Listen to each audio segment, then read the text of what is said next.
My friend, if you are at retirement age or you're headed toward retirement age, and it's either one or the other, well, I think today's Weekend Connection is for you. I'm going to be talking in just a moment with Michael Cranford. So, what do you say we get connected with Michael on Weekend Connection?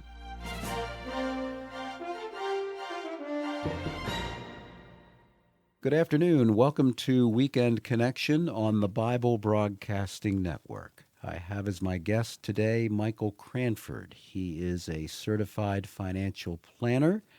And right off the bat, I do want to say that we're not going to be giving out any specific investment advice. That's not our place, or really nor his. But we're going to be talking about some issues, generally speaking, regarding, folks who are in, quote, retirement age or moving toward that, and just some general issues to be thinking about.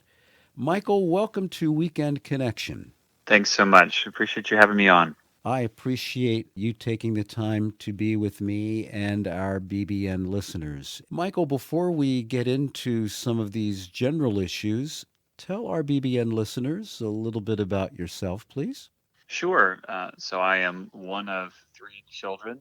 Grew up in a small rural town where my concept of wealth and riches was really limited to observations I had, things like the number of stairs in your house and all sorts of childlike beliefs about what constituted wealth.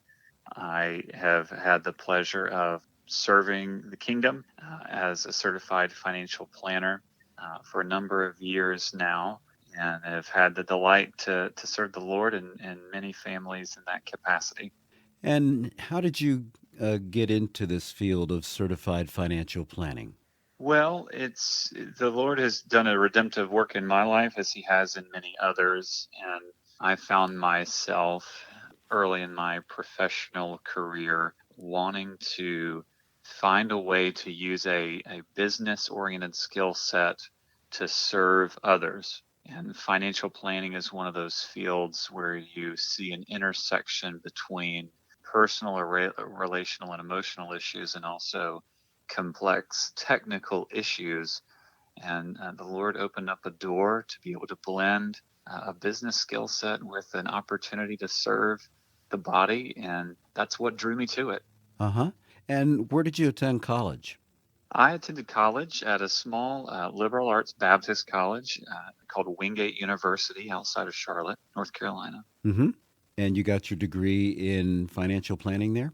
Yes, I have a degree in a bachelor's degree in finance, certified financial planner, also a certified wealth specialist, and a chartered advisor in philanthropy. So it's a sort of the alphabet soup of certification, so to say. I noticed that on your title on my email that there's all sorts of combinations of letters that I have no idea what they mean, but I did know of one out of the three or four. But Michael, the reason why I invited you on is really to talk about some general issues. And again, I want to say that no specific investment advice is going to be given on Weekend Connection, but something that I heard on the radio some time ago regarding especially senior citizens. And this really kind of hit me like a ton of bricks, really. And I heard this several years ago, that senior citizens, more and more, the number one reason that many of them face personal bankruptcy or file for personal bankruptcy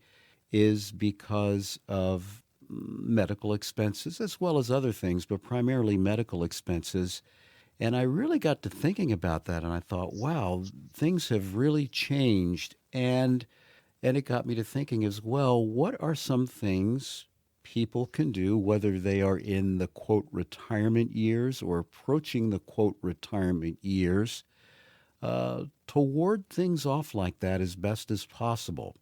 I do think that this is a significant issue, and it really spans the entire life spectrum. There was a CNBC article that came out not not too terribly long ago that cited nearly two-thirds of people who file for bankruptcy cite medical issues as a key contributor to their financial downfall. And I think that becomes particularly relevant in retirement years because most retirees are on a fixed income. And so when their expenses increase, there's limited opportunity for income to increase to offset those costs.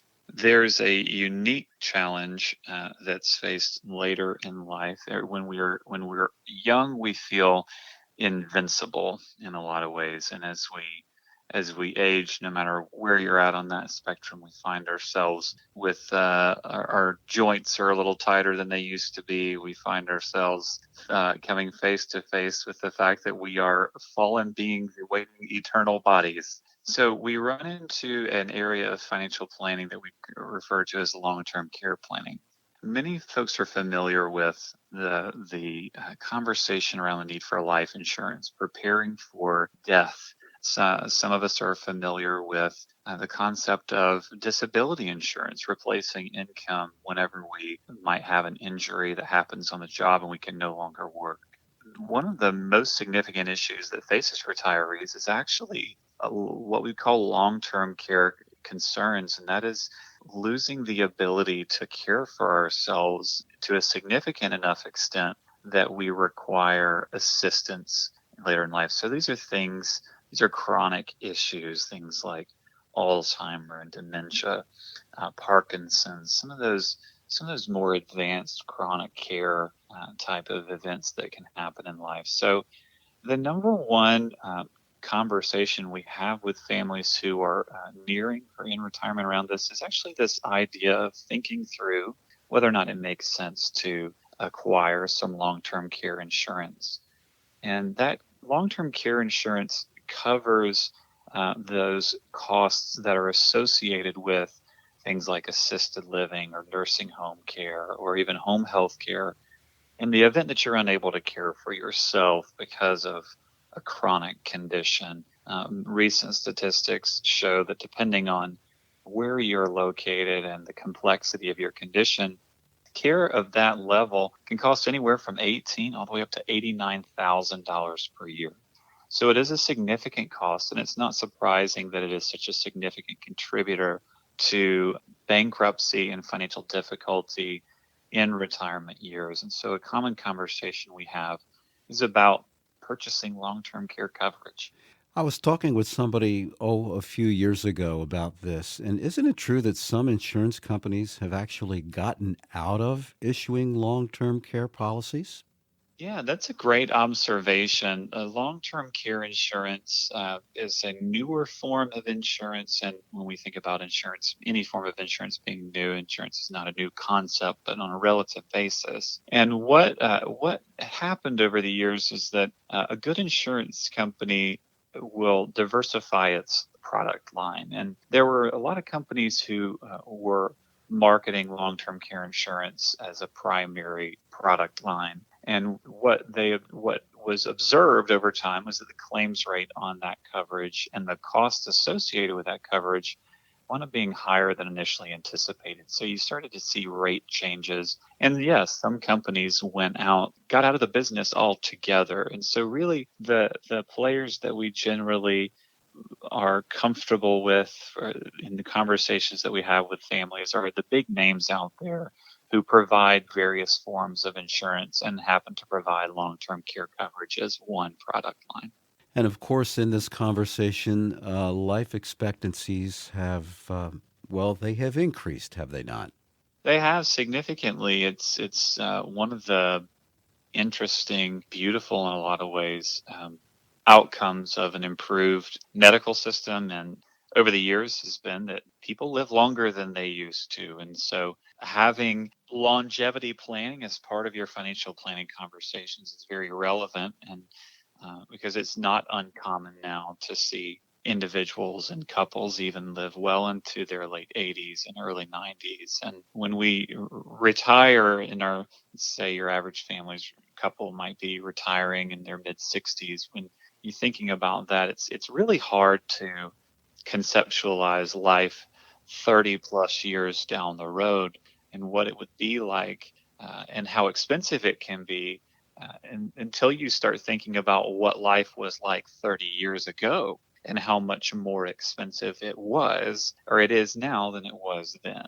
And isn't it true that people are working longer and longer and really not tapping Social Security until they absolutely have to? And just because times really have changed.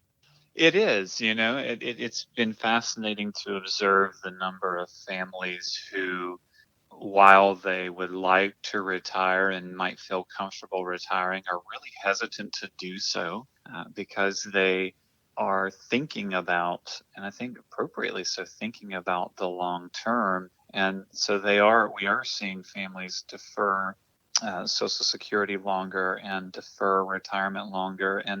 And that's really, it's been good to see that because another common mistake that I'd say that individuals make is drawing Social Security too early, not because and not because they need to. There are certainly situations where it makes sense for a family to or for an individual to start drawing Social Security before full retirement age.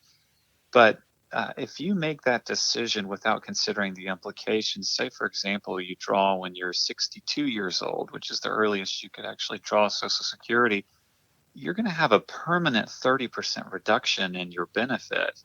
And while you would benefit over the years from cost of living adjustments that are tied to Social Security, that 30% is not going away. And over time, it's a pretty significant contributor, especially when you think about increasing healthcare costs over time. Not having that extra cash every month can make a big difference. And so that's another area I think that as individuals and families plan through their retirement years, that's another consideration to give is not necessarily I should always in all circumstances defer Social Security, but can I afford to? And having an answer to that question will help inform that discussion.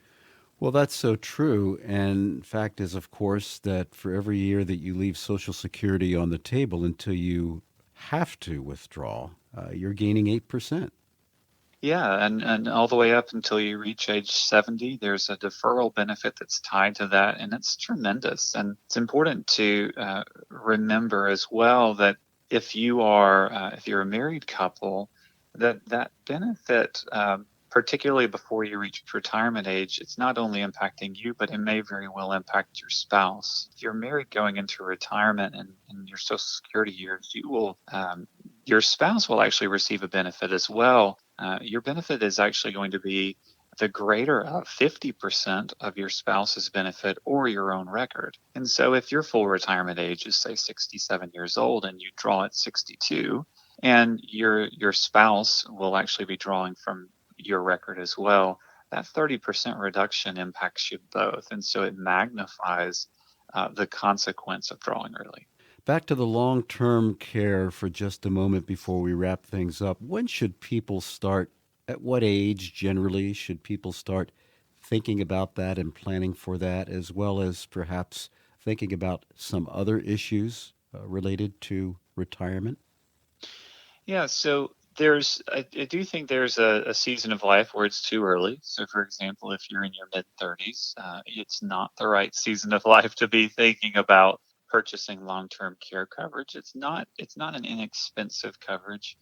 Uh, Really, we feel that age between say 50 and 65, really mid 50s, is a great time to be thinking through that. And in particularly as you start to ease into your 60s, you have to keep in mind that if you start to develop a health issue that could be chronic in nature, that's going to impact your ability to obtain that coverage and also what you might pay for that coverage. And so, generally speaking, mid 50s is a great season to be thinking through long term care insurance. And it's also a great season just to be thinking overall about the general retirement conversation because by this point in time, many individuals and families, if they have children, their children have gone on to college and are perhaps out on their own. And so a lot of the variables that contribute to financial planning early in life are known, and they can really start to focus on those issues that are going to be impacting them for the long term. And this is also the same season where I start to counsel families to start thinking through test driving their retirement expenses. I think we can idealize what our lifestyles will be like in retirement and somehow think we'll have the freedom to do what we want and also not spend as much money. But generally, we wind up being creatures of habit. We wind up spending the same in retirement that we spent before we retired. So I'll counsel families in this same season to make sure you know what's going out so that you have a good idea of what you can expect to need in retirement. Michael Cranford, thank you so much for joining me and our BBN listeners today on Weekend Connection. This has been so helpful. Thank you so very much. Weekend Connection is a public affairs program of the Bible Broadcasting Network. Weekend Connection is heard on the Bible Broadcasting Network every Saturday afternoon at 4:02 p.m. Eastern Time, following the 4 p.m. news. That's Weekend Connection on the Bible Broadcasting Network.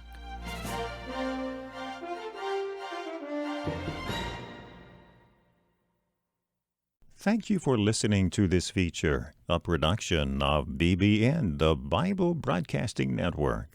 BBN provides 24-hour Christian programming, great Christian music, and Bible teaching. Listen to BBN by clicking the link in the description.